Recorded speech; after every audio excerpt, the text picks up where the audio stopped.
এইখিনি নাৰিকল তেল হয় আকৌ দেই, মই নিজে বনাই লৈছোঁ।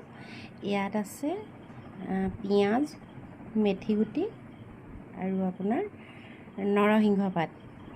এই গোটেইকেইটা মিশ্ৰণ দি পেলাই নাৰিকল তেল উতলাই বনাই লৈ পেলাই এনেকৈ টেমাত ভৰাই ৰাখিছোঁ। এইডোখৰ আকৌ কপা হয় দেই। মই এনেকৈ কৰি পেলাই তেলবোৰ সপ্তাহত এদিন মূৰত লগাওঁ। নতুন কপা এটা লৈছোঁ বাৰু, এইটো নতুন কপাটো দেখা পাইছে। ইয়াত আৰু লৈ থৈছোঁ, লগাম। আপোনালোকক দেখাই আছোঁ কেনেকৈ লগাই আছোঁ। আপোনালোকে এনেকৈ তেল লগায়নে? কেনেকৈ লগাই জনাব। মই আকৌ এনেকৈ লগাওঁ, সেইকাৰণে আপোনালোককো দেখাই দিছোঁ মোৰ তেল লগোৱা ষ্টাইলটো।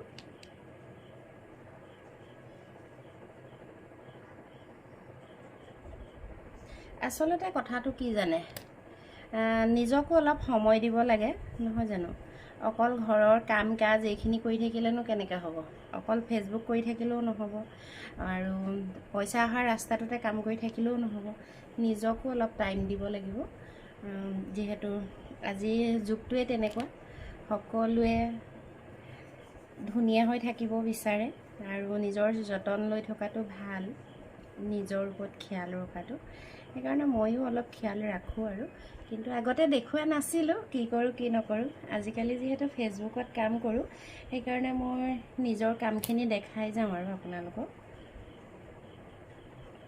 এইভাগে সপ্তাহত এদিন যদি চুলিত তেল লগায় আপোনালোকে, তেতিয়া আপোনাৰ চুলিৰ গুৰিটো মজবুত হ'ব আৰু চুলিখিনি মানে অলপ বয়স হোৱালৈকে ভাল হৈ থাকিব। আৰু যিহেতু মেথি গুটিটো চুলিৰ কাৰণে ভাল, টিভিটোত এডভাৰটাইজ দি থাকে কেইটামান মেথি গুটি দি পেলাই।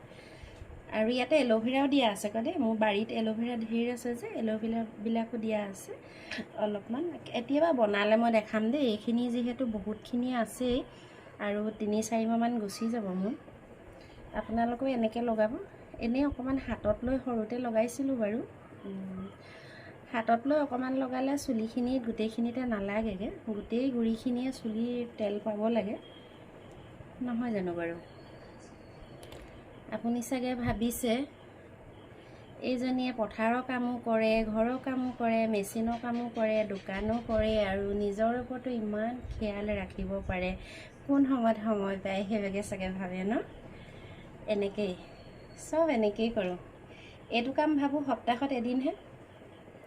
আকৌ কালিলৈৰ পৰা লাইভো আছে, লাইভো কৰিব লাগিব, লাইভো কৰোঁ। এনেকেই মানে কামখিনি আৰু সময় দি যাওঁ।